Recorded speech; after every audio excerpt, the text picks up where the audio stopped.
প্রতিষ্ঠানে জাকাতের নিয়তে কিতাব ক্রয় করে দিলে তা দ্বারা জাকাত আদায় হয় কি? কোনো প্রতিষ্ঠানে জাকাতের নিয়তে কিতাব ক্রয় করে দিলে তা দ্বারা জাকাত আদায় হবে না। কেননা জাকাত আদায়ের জন্য উপযুক্ত ব্যক্তিকে জাকাতের মালিক বানিয়ে দেওয়া আবশ্যক। তাই ব্যক্তিকে মালিক না বানিয়ে প্রতিষ্ঠানে ওয়াকফ করলে তা দ্বারা জাকাত আদায় হবে না। মাদ্রাসায় দ্বীনি কিতাবাদি কিনে দেওয়া অনেক বড় সওয়াবের কাজ। এটি সদকায়ে জারিয়ার অন্তর্ভুক্ত। এতে দ্বীন প্রচার প্রসার করা ও দ্বীনি কাজে সহযোগিতা করার সওয়াব হয়। এইসব কাজ জাকাত ফিতরার মাল ছাড়া নফল দান সদকা থেকে করতে হয়।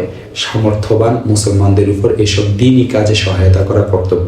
দেখতে পারেন আল মাবসুত সারখসির 2 নং খণ্ড 202 নং পৃষ্ঠা ও 12 নং খণ্ড 17 নং পৃষ্ঠা, খুলাসাতুল ফাতাওয়া 1 নং খণ্ড 443 নং পৃষ্ঠা, ফাতাওয়াল ওয়াল ওয়ালিজিয়া 1 নং খণ্ড 180 নং পৃষ্ঠা, বাদাইউস সানায়ে 2 নং খণ্ড 142 নং পৃষ্ঠা, রদ্দুল মুখতার 2 নং খণ্ড 344 নং পৃষ্ঠা।